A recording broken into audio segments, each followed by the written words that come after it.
I'm Jamie S. Rich. I've been working in comics for 20 years. Join me as we dig a little deeper into how comic books are made and get to know the people who make them. This is From the Gutters. All right, so bring you back to the kitchen, because one, I'm a little hungry. And two, I know one of your other creative passions is cooking. It is. So you're gonna do some cooking today. What draws you though to the whole process of cooking? And Well, in a sense, it's mythic too. You know, I mean, I would say, people telling stories. I'm almost certain began around a meal or a fireside. Again, I was an only child.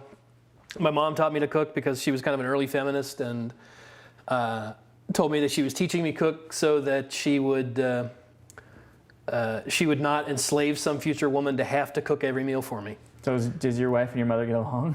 Yeah, they did. My wife doesn't cook at all. My wife's just fucking awful in the kitchen. She must love your mother. She's got 9 thumbs in the kitchen. She's terrible. Used to be when my kids were younger and I would go away on a convention, the kids would be like, "God, Dad, what are we going to eat while you're gone?"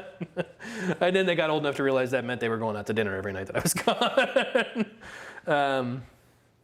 But yeah, cooking's great. I often say to people, if I hadn't learned to draw first, I would end up being a chef, and thank fucking Christ I learned to draw first. It's You're not crazy. not really the life for me, Yeah, I don't you're not think. crazy enough to be a chef, I don't think. Yeah, I mean, I have that, my real dedication is to telling stories, whereas the people that are chefs, that is literally all they think about, And I think a lot about cooking, I often, 9:30, 10 o'clock of the day is when I'm starting to think about what I'm going to cook for dinner. Well, I've had plenty of meals at your house, and they've all been excellent, so I can't wait to hear what are we having today.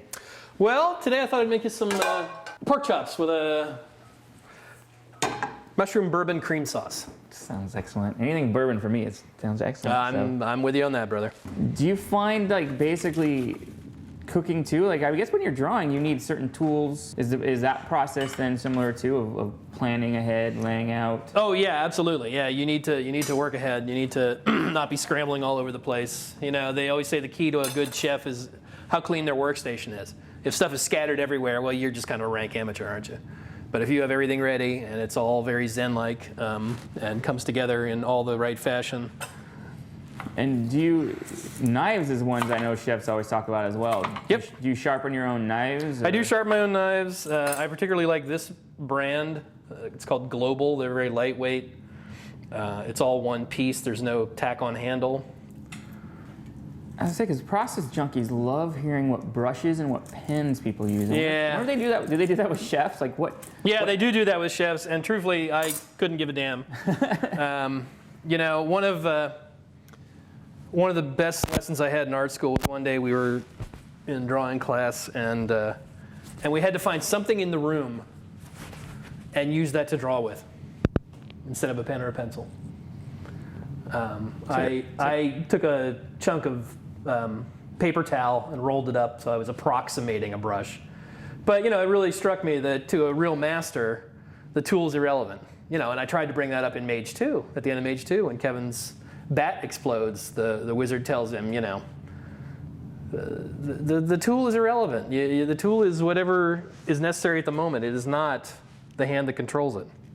So do you find, you've done one comic at least about cooking. You did it for Autobiographics, I think it was called. Yeah. Dark Arts Anthology. Yep.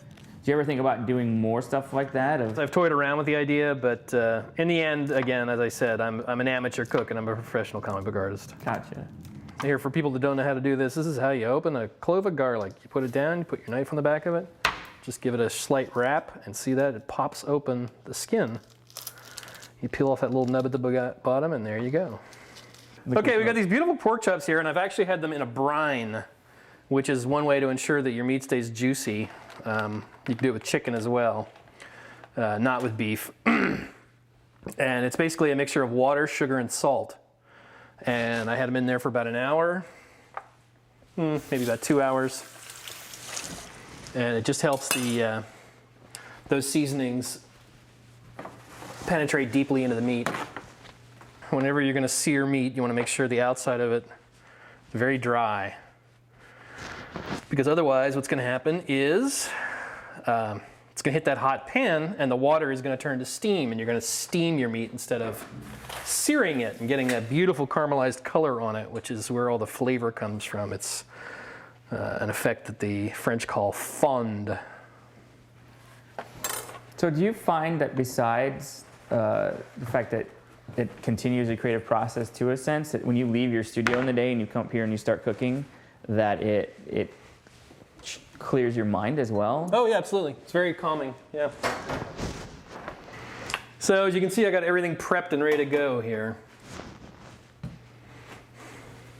Put my meat over there. And always with meat, you need to season it, which means salt and pepper. And pretty liberally usually, more than most people would think is, more than most people's natural inclination would go to. So like if we're really gonna push the metaphor, then like how would you compare then seasoning and cooking to like when you're working on a comic and making sure that everything's there? Well, it's the underdrawing. It's going on first before anything else. You know, same way as I always, when I'm looking at people's art at conventions, and I'm heating my pan here because you want to sear this. So when this goes down, you want to hear that tss right away. If it's too cold, you're not going to get the effect you want. And a way to check your pan is just to put a drop of water in there. See that? Nice. That's pretty hot. I assume you buy most of your ingredients in like fresh from butchers and local, or? That's just at my local supermarket. I have a good local supermarket, so we'll start with a little bit of olive oil. Swirl that around. Now, a way to check is just to touch the meat. Hear that? Nice. That's what I'm looking for.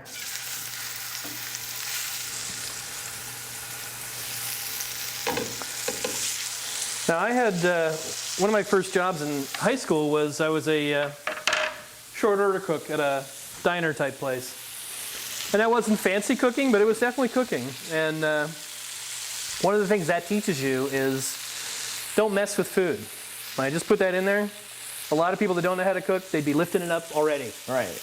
No, stick it in there, don't touch it for a good 3 minutes probably.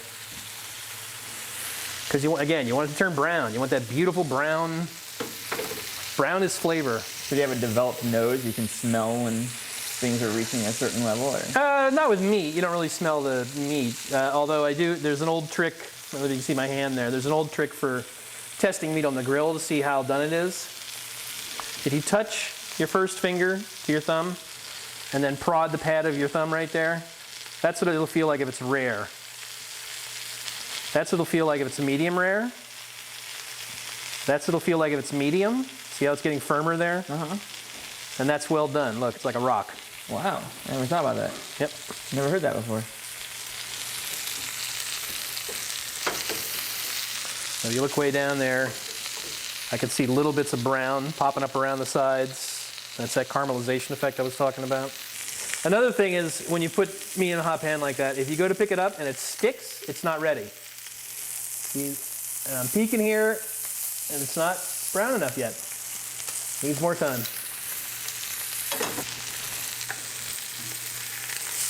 All right. See that lovely brown color there? Nice.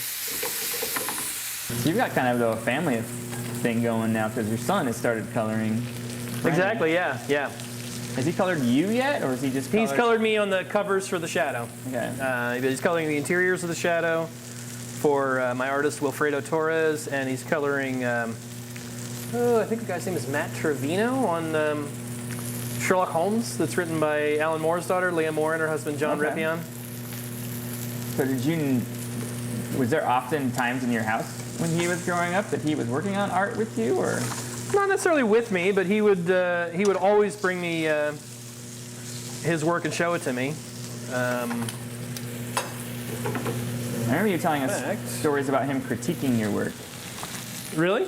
You did a kabuki variant cover that was just the kabuki mask for David Mack, and your comment at the time was Brennan walked in and said, "Did you do that?" And you're like, "Yeah, you don't think so?" It's like, "No, you're not that good." Oh, I do remember that, yeah.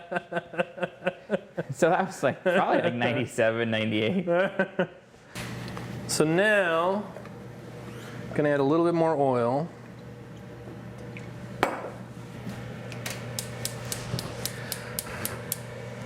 And some butter, and the butter's flavor, but it has to be mixed with the oil. Every fat, every cooking fat has something that's called its smoke point, which is the point where the oil will burn. And generally speaking, the clearer the oil, the higher the smoke point. So something like canola oil, vegetable oil, very high smoke point. Olive oil, which is a little darker. See, there's a canola oil. Mm-hmm. The olive oil, darker, it'll smoke. And of course, since butter has dairy solids in it, it'll burn at a very low temperature. So you put the butter in, but you also put some oil in, which raises its smoke point. Because you don't want it to burn. You do not want it to burn. So I got that in there, the butter's melted. I'm going to add some chopped shallots and some chopped mushrooms. These are just regular cremini mushrooms, cleaned and the very bottom part of the stem cut off, and then basically you just want to let that sit. See how I'm getting a little color there on that, and I just turned over there? Yeah. So we're just going to let that go a little bit You can longer. see those spots throughout. Okay, so this is looking good. Now I'm going to throw in the garlic. The garlic has a propensity to burn very quickly, which is why I didn't put it in the beginning. And once garlic burns, it tastes very bitter. It's terrible. And that will really only take a minute or two. Now here again, going into the seasoning. A little bit of salt. Some pepper. It's all looking good. See how it's nice and brown? Golden, caramelly looking. Nice. All right, so I'm going to add some bourbon here. And anytime you add liquor of any kind, you want to take it off the heat just to be safe. Wish there was a way to apply that to my real life. Come on, there we go. Nice. And you always want to cook off the alcohol. So now that the flame is out, and in fact, do you smell that? Do you smell the bourbon? Yeah. Making me thirsty. Just going to add a little bit of chicken stock. Mm-hmm.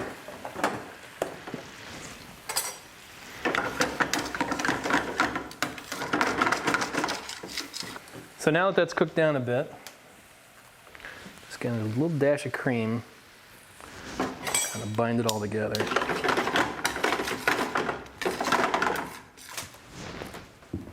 That's when we pull one out from underneath. It's all finished. Take those guys, and look at all that nice juice. That's just going to go right in there. My goodness.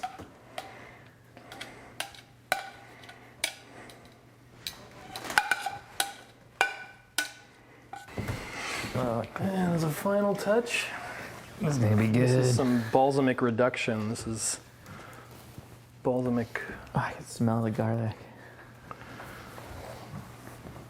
vinegar that I just boiled down to where it got syrupy. One last bit of pepper. And there you go, sir. So how are you as far as, well, it's an excellent presentation here. You've got, the balsamic. What's your feeling about presentation in terms of Well, I think serving you a eat, meal? you eat with your eyes first. So, I mean, it can certainly go to crazy degrees. Right. But I like food to look nice first. You know, I had an artist friend of mine who I'll do the courtesy of leaving nameless, who always used to give me grief about that. He says, "What's the matter? You're just going to eat it." I said, "Yeah, but it's beautiful. And if it's only beautiful for the 5-10 minutes before you eat it, so what?" Right. It's akin to the Buddhist monks doing mandala paintings. You know what I mean? Where they do these very intricate paintings in colored sand. And they look like fabulous woven tapestries by the end. And then they bless it and they throw it in the river. Yeah. Oh, man. That's amazing. There you go. Yeah, you can get all those different flavors You got just plenty? right from one bite. And the garlic and